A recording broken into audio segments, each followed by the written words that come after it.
আসসালামু আলাইকুম রহমতুল্লাহি আবরকাতুহ। সম্মানিত দর্শক, আওয়ামী লীগ এবং বিএনপির মধ্যে যে পুরনো বিরোধ, এটি এখন তুঙ্গে। অবস্থা দৃষ্টে মনে হচ্ছিল যে বিএনপি এবং আওয়ামী লীগের মধ্যে একটা গোপন সমঝোতা হতে যাচ্ছে বা হবে।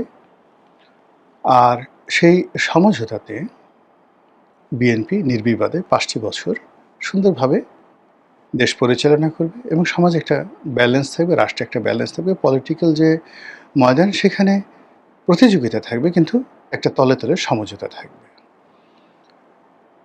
পার্লামেন্টে যে ইসলামী দলগুলো রয়েছে, এনসিপি আছে, তারা তাদের কার্যক্রম চালাবে, কিন্তু কোনো অবস্থাতেই তারা যেন সরকারকে জিম্মি করতে না পারে। সেখানে পলিটিক্যাল যে ভারসাম্য, সেই ভারসাম্য রক্ষা করার জন্য আওয়ামী লীগ দায়িত্ব পালন করবে। আর তার প্রেক্ষিতে ধীরে ধীরে ধীরে ধীরে আওয়ামী লীগকে নর্মালাইজ করার জন্য সরকার সর্বরকম ছাড় দিবে আস্তে আস্তে, যেন লোকজন মন্দও না বলতে পারে, আওয়ামী লীগকে পুনর্বাসন করা হয়েছে এ ধরনের বদনাম দিতে না পারে।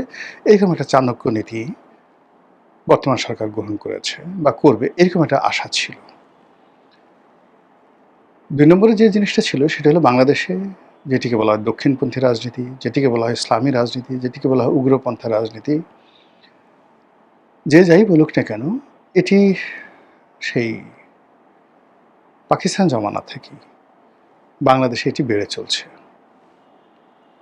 এটা কোনো জমানাতে কমেনি, বরং পাকিস্তানে কমিউনাল রাজনীতি কমেছে, সেখানে অনেকটা লিবারেল রাজনীতি শুরু হয়েছে।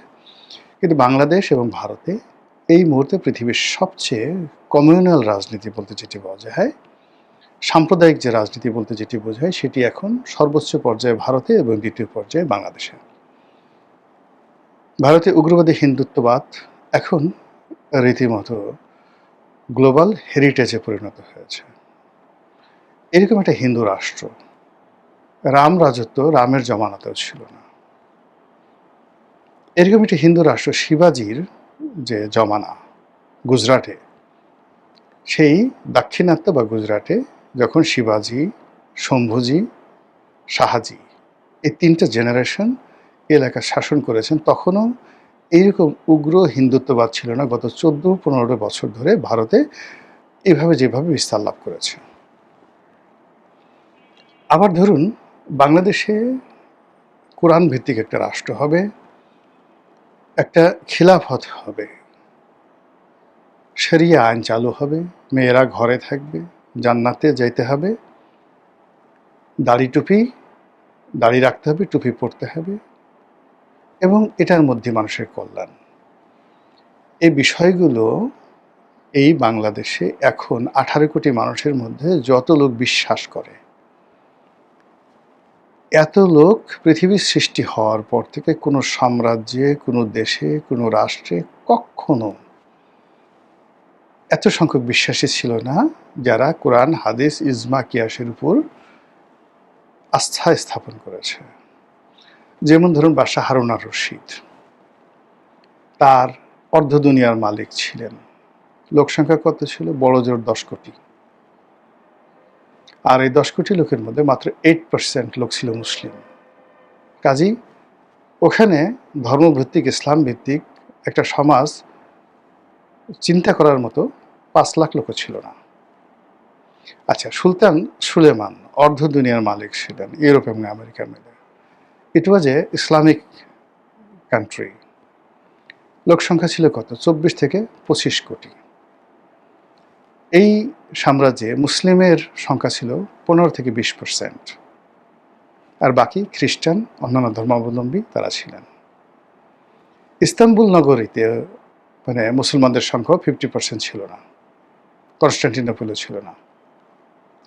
তো কাজেই একটা ইসলামিক রাষ্ট্র গঠিত হোক, এটা সুলতান সুলেমানের জমানাতে ১০ লাখ লোক চিন্তা করতেন না। আফগানিস্তান এখানে ইসলামিক একটা রাষ্ট্র রয়েছে, কিন্তু অবাক হয়ে যাবে যে আফগানিস্তানের লোকজনের যে চিন্তা চেতনা, আধুনিকতা, এটা আমাদের সাথে অনেক অনেক বেশি। সেখানে তাদের মোট জনগোষ্ঠীর 25%ও এরকম ইসলামী এমিরেটসের কথা চিন্তা করছে না। সেম পাকিস্তান।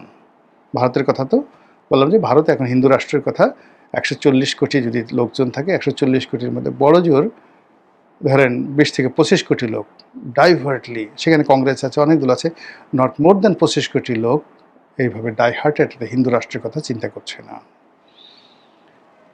কিন্তু বাংলাদেশে ১৮ কোটি মুসলমানের মধ্যে জামাতের সমর্থক আছে ২ কোটি। এরবারে অন্যান্য সব মিলিয়ে যদি আপনি ধরেন অ্যাট লিস্ট ৫ থেকে ৬ কোটি লোক, ৫ থেকে ৬ কোটি লোক মনে প্রাণে তারা বিশ্বাস করছে যে তারা একটা এমিরাজ গঠন করবে, তালেবানি রাষ্ট্র গঠন করবে, শরিয়া ভিত্তিক শাসন করবে, এবং এর মধ্যেই মানুষের কল্যাণ, কোরআন হাদিস ইজমা কিয়া, সেই ৫ থেকে ৬ কোটি লোক, এটাকে আপনি কিভাবে মোকাবেলা করবেন? এটা তো বাস্তবতা। এই ব্যালেন্সটি রাখার জন্য, এটাকে মোকাবেলা করার জন্য যে পলিটিক্যাল একটা উন্মুক্ত ময়দান দরকার ছিল, সেই ময়দানে যখন রুই মাছ থাকে, বোয়াল মাছ থাকে, অমুক জিনিস থাকে, ইভেন অনেক মাছ আছে, বোয়াল মাছ, অনেক মাছ আছে যে মাছগুলো অনেক মাছ খেয়ে ফেলে, সাপ খেয়ে ফেলে। সাপে মাছ খায়, কিন্তু অনেক মাছ আছে যে মাছগুলো আস্ত সাপ গিলে খেয়ে ফেলতে পারে। এই জন্য হয় কি, যে আমরা নদীর মাছ খেতে চাই কেন? বিকজ ওখানে প্রকৃতিগতভাবে বেড়ে ওঠে, ওদের শরীরে একটা স্ট্রেংথ থাকে, টেস্ট থাকে, সব কিছু থাকে, যেটা আসে। কিন্তু পুকুরের মধ্যে যে মাছগুলো, আমরা সেই মাছগুলোর মধ্যে ওই স্বাদগুলো কখনো পাই না। তো রাজনীতির ময়দানে এরকম একটা উন্মুক্ত অবস্থা তৈরি হলে বিএনপি ভালো থাকবে, আওয়ামী লীগ ভালো থাকবে, এমনকি জামাত ভালো থাকবে। কিন্তু দেখুন, গত ২ বছরে মধ্যে ১.৫ বছর, যেটি ইউনূস জামানাতে, এই বাংলাদেশে অনেক কিছু হয়েছে যার দায় জামাতকে নিতে হয়েছে। আচ্ছা, এই যে বলাৎকার, শিশু বলাৎকার, আচ্ছা, জামাতের আমির কি মাদ্রাসায় কোনো শিক্ষককে বলে দিচ্ছে তুমি শিশু বলাৎকার করো? অথচ জামাতের পরিচয়ে বা জামাত মাইন্ডেড হয়ে একটা সে মাদ্রাসা চালাচ্ছে, মহিলা মাদ্রাসা চালাচ্ছে, মহিলা মাদ্রাসা ৩০-৩৫ জন ছাত্রী, বাচ্চা থেকে শুরু করে সবাইকে সে গণহারে ধর্ষণ করছে অন রেগুলার বেসিসে। এই জন্য কি জামাত দায়ী?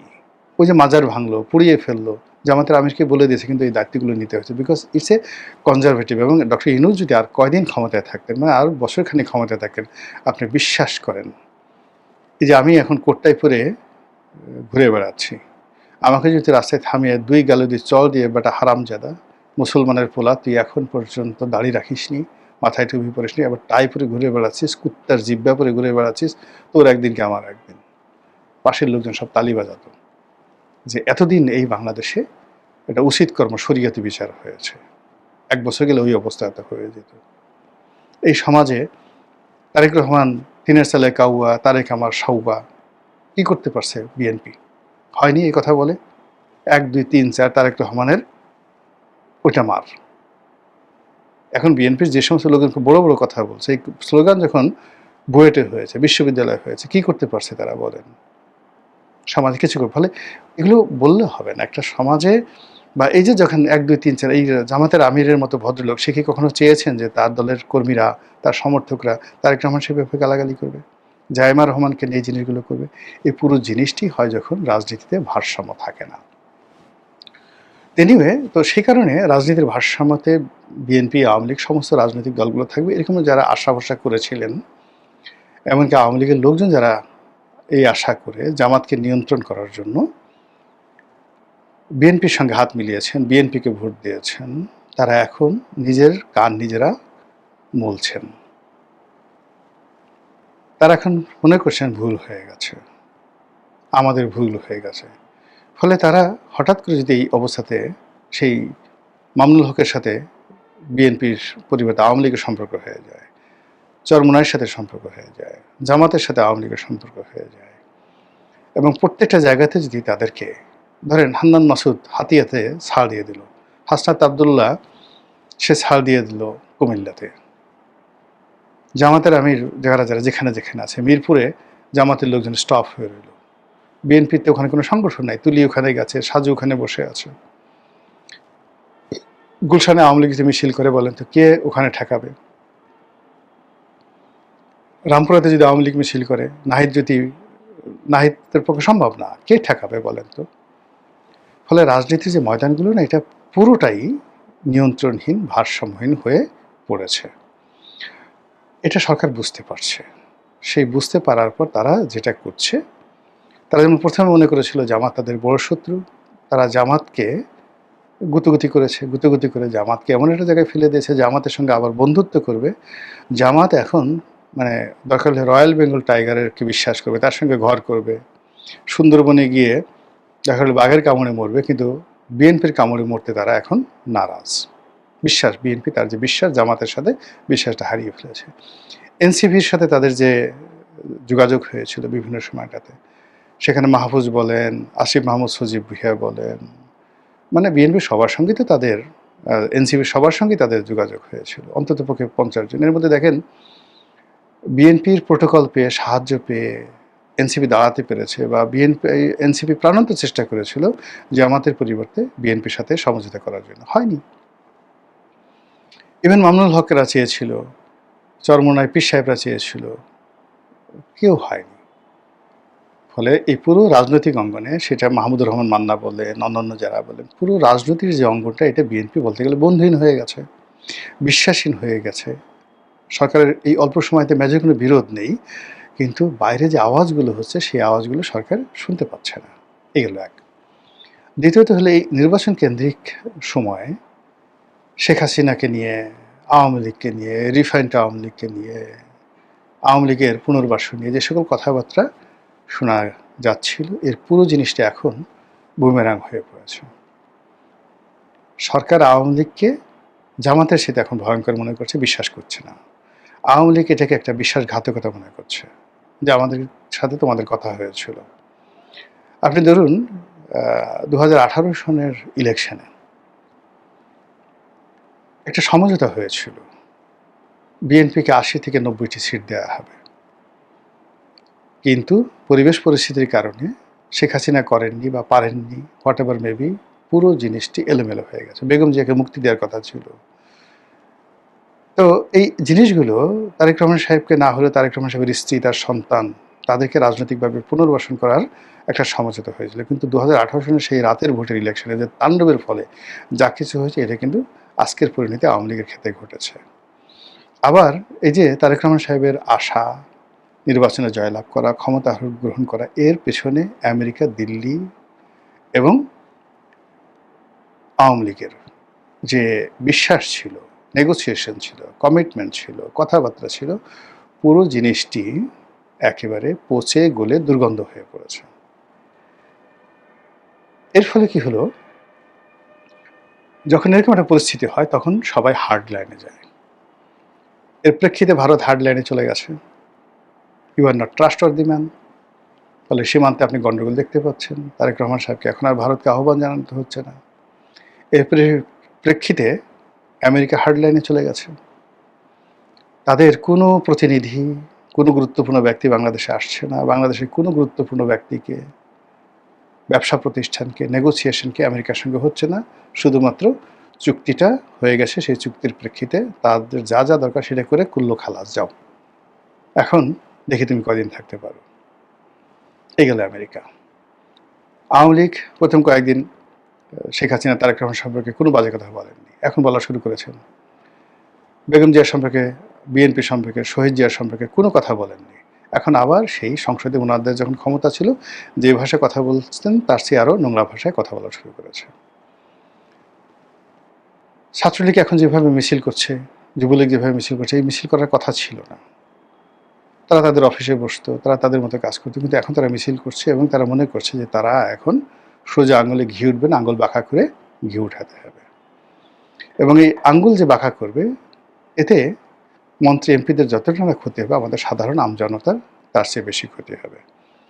এজন্য আমেরিকা, দিল্লি আর আওয়ামী লীগ যুগপৎভাবে সরকারের বিরুদ্ধে তারা যে সকল জিনিস করার চেষ্টা করছে, মহড়া দিচ্ছে, যা কিছু করছে, এজন্য এই মুহূর্তে সরকারের হাতে বিকল্প আর কোনো ওয়ে নাই সতর্ক হওয়া ছাড়া, আর মানে হার্ড, যেটা আইরনি, নিষ্ঠুর হওয়া ছাড়া। এবং সেই কাজটি সরকার তারা করছে, তারা আওয়ামী লীগকে এখন আর কোনো ছাড় দেবে না, রাষ্ট্রশক্তিকে সর্বোচ্চ ব্যবহার করবে। এবং তার প্রেক্ষিতে আওয়ামী লীগের যে জন্মদিন, প্রতিষ্ঠা বার্ষিকী 23শে জুন, এটাকে কেন্দ্র করে সারা বাংলাদেশে ধরপাকড় চলছে। এলাকাতে ব্লক রেড দিয়ে কোথায় কোথায় আওয়ামী লীগের লোকজন আছে তাদেরকে খোঁজা হচ্ছে। এটা পুরনো একটা কৌশল। এই কাজটা সরকার করছে, তারা আওয়ামী লীগকে আর কোনো ছাড় দেবে না। ভালো কথা। এরবারে শেখ হাসিনার ব্যাপারেও দেখা গেল যে তাকে ফেরত আনা, তাকে বিচার করা, তাকে নেতৃত্ব রাখা বা বিকল্প যে জিনিসগুলো শেখ হাসিনা কেন্দ্রিক চিন্তাভাবনা সরকার কাছ থেকে আশা করা হয়েছিল সেটাও বুমেরাং। অর্থাৎ তারেক রহমান সাহেব ইন পার্সন শেখ হাসিনাকে এক চুল ছাড় দিতে রাজি হবেন বলে আমার কাছে মনে হচ্ছে না। ফলে সরকার এবং বিএনপির মতো একটা দল তারা যুগপৎভাবে রাষ্ট্রশক্তি ব্যবহার করে আওয়ামী লীগের বিরুদ্ধে চলে গেছে। আর আওয়ামী লীগ এই সময়টাতে ভারতের মতো একটা রাষ্ট্রের সহযোগিতা নিয়ে নিজেদের অভিজ্ঞতা এবং তার সঙ্গে সঙ্গে আমেরিকার সহযোগিতা নিয়ে তারা যেভাবে সরকারকে টাইট দেওয়ার, সরকারকে ব্যতিব্যস্ত রাখার, সরকারকে ক্ষমতাচ্যুত করার যে চক্রান্তগুলো করছে, তৎপরতা চালাচ্ছে, তার ফলে রাজনীতি এই জুলাই আগস্ট এই ২ মাসে সীমাহীন উত্তপ্ত হয়ে পড়বে, আনবিলিভেবল। আর সেপ্টেম্বরে গিয়ে একটা শেইবে চলে আসবে। কাজে সাধু সাবধান। আল্লাহ আমাদের সবাইকে নিরাপদ রাখুন, হেফাজত করুন, ভালো রাখুন, এই দোয়া করছি। আসসালামু আলাইকুম রহমতুল্লাহি ওয়া বারাকাতুহু।